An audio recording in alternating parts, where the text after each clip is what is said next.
드릴 말씀이 좀 많습니다. 이재명 취임 100일 기자회견에서 이 대통령의 삼권 분립에 대한 생각을 듣고서 저는 귀를 의심했습니다. 내란 특별부 재판 설치에 대해서 위헌을 얘기하는데 그게 무슨 위헌인가 하면서 대한민국에는 권력의 서열이 분명히 있다. 최고 권력은 국민, 국민주권, 그리고 직접 선출 권력, 간접 선출 권력이 있고 국회는 가장 직접적으로 국민으로부터 주권을 물려받았고 국가 시스템을 설계하는 건 입법부 권한이며 사법부는 입법부가 설정한 구조 속에서 헌법과 양심에 따라 판단하는 것이고 사법부 구조는 사법부가 마음대로 정하는 게 아니다. 이렇게 얘기했습니다. 대통령과 사법연수원 동기인 어떤 분은 방송에서 이런 얘기했습니다. 대통령이 헌법 공부를 제대로 안 하신 것 같다. 이런 얘기를 했어요. 다른 분도 아니고 변호사 출신인 대통령의 입에서 이런 이야기를 듣게 될 줄은 정말 몰랐습니다. 국가 기능의 핵심인 삼권, 즉 입법, 행정, 사법은 서열이 있는 것이 아닙니다.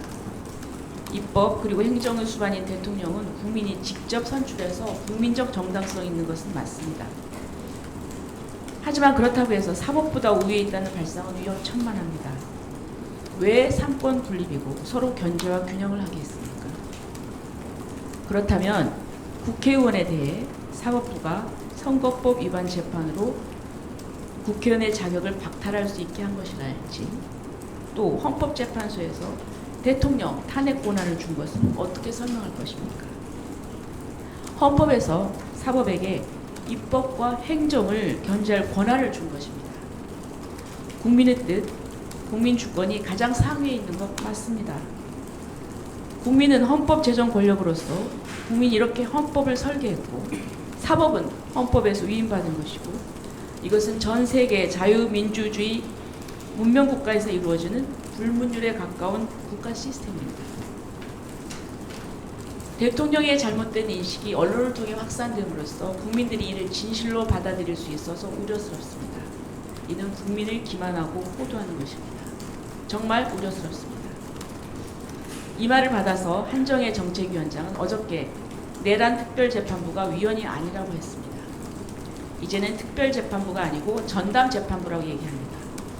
어차피 대법원장이 임명한 판사에 의해서 재판할 것이니 무슨 문제냐 이렇게 얘기하지만 헌법 제27조에 의하면 누구나 헌법과 법률이 정한 법관에 의하여 법률에 의한 재판을 받을 권리를 가진다고 되어 있습니다. 그런데 이것은 사전에 특정 사건이 발생하기 전에 정해진 사건 배당의 일반 규칙에 의해서 정해진 법원과 판사에 의해서 재판받을 권리입니다. 사법행정의 독립은 사법부 독립의 주요한 요소입니다. 즉 사전에 법원의 시스템에 의해서 정해진 법원과 판사에 의해서 사건이 배당된 그곳에서 재판을 받을 권리입니다. 사후에 어떤 특정 사건에 대해서 특별한 법원, 특별한 판사에 의해서 재판을 받을 수 있다고 하는 것은 재판을 받는 당사자인 피고인으로서는 평등한, 공정한, 정당한 재판받을 권리를 침해받는 것입니다. 이러한 민주당의 태도는 피고인은 정당한 재판을 받을 권리에 대한 시비입니다. 또 어제 추미애 법사위원장은 조희대 대법원장이 헌법 수호를 핑계로 사법주권을 외치지만 속으로는 내란범을 재판 지연으로 포하고 있다. 자신의 인사권이 재판의 중립성, 객관성을 담보할 만큼 행사하고 있나 이렇게 반문하면서 최근 법원에서 내란범 구속 취소 등으로 내란 세력의 간을 키웠으므로 이에 대한 책임이 조희대 대법원장에게 있는 만큼 그 사법 독립을 위해서 먼저 물러남이 마땅하다 이런 얘기를 했습니다. 과연 이게 법사위원장으로서 할 얘기입니까? 정말 사법권의 독립에 대해서 제대로 된 생각이 없습니다. 자신들만이 선이고 자신들만이 옳다는 생각을 하고 있습니다. 지금 민주당에서는 입만 열면 내란 타령입니다. 그러나 이 부분에 대해서는 대법원에서 확정 판결 날 때까지 무죄 추정의 원칙을 적용해야 합니다. 돌이켜보면 헌법재판소 탄핵에서 처음에는 민주당에서 탄핵소추의 사유로 내란죄를 넣었다가 중간에 슬그머니 이것을 철회했습니다. 그 처리하는 과정에서도 국회 의결을 받지 않았습니다. 그리고 헌법재판소에서도 탄핵 사유가 내란이 아닙니다. 계엄 선포의 불법성입니다. 그것을 똑똑히 기억해야 할 것입니다. 이 대통령이 이렇게 대선을 치르고 대통령 자리에까지 올 수 있었던 것은 대법원의 유죄 취지 파기환송 판결이 있었음에도 불구하고 대법원에서 확정이 되지 않아서 무죄 추정의 원칙을 적용받았기 때문입니다. 이렇게 입법을 독점했다고 해서 이 법원의 판결까지 자기들이 입맛대로 하려고 하는 것은 우리나라의 헌법과 사법체계에 대한 올바른 이해와 공정하고 중립적 입장에 서야 할 법사위원장으로 살 얘기가 아닙니다. 물러나야 할 사람은 대법원장이 아니라 추미애 법사위원장입니다. 그런데 또 오늘 또 제가 아주 충격적인 이야기들을 들었습니다. 오늘 대통령실에서 이 부분에 대해서 원칙적으로 공감한다 이런 얘기를 했습니다. 이거는 심각한 삼권 분립의 훼손입니다. 헌법이 보장한 사법부의 독립을 지키는 것은 그 누구보다도 행정부의 수반인 대통령이 앞장서야 할 책무입니다. 그럼에도 불구하고 여당 의원의 조희대 대법원장 사퇴 요구에 대해서 대통령실이 국민적 요구가 있다면 개연성과 이유를 돌이켜볼 필요가 있다면서 그 여당 입장에 원칙적으로 공감한다는 발언을 내놓았습니다.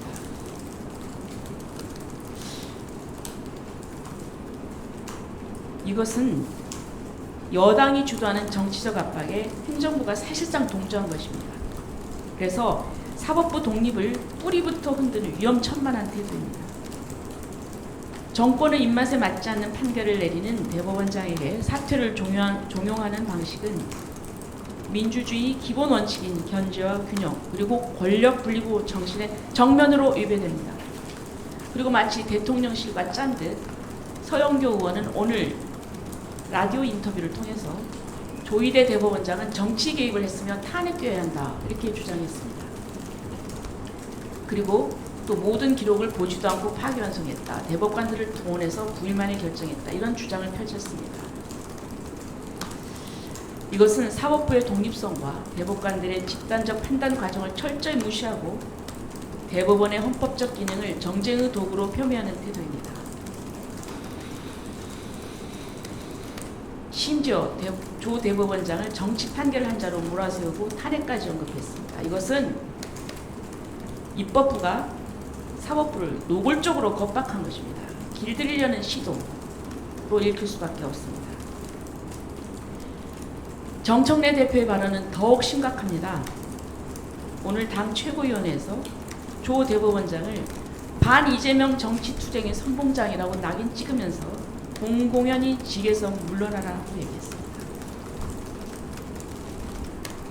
이것은 사법부의 판단을 정치 투쟁으로 왜곡하는 심각한 선동이고 입법부, 지도부의 언행으로서는 도저히 용납될 수 없는 월권적 발언입니다.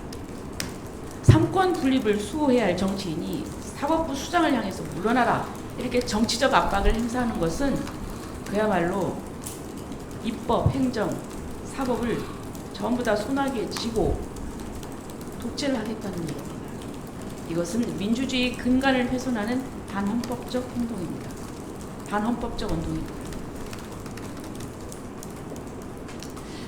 폭력에는 물리적 폭력만 있는 것이 아닙니다.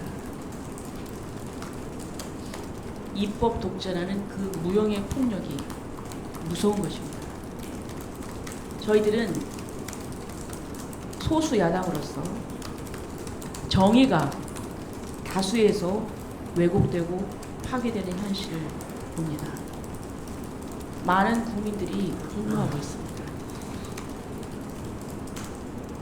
왜 내란 재판에 자신이 없습니까? 저는 이 모든 사태를 보면서 지금 이 시점에서 누가 그만둬야 하는지는 국민이 잘 안다고 생각합니다.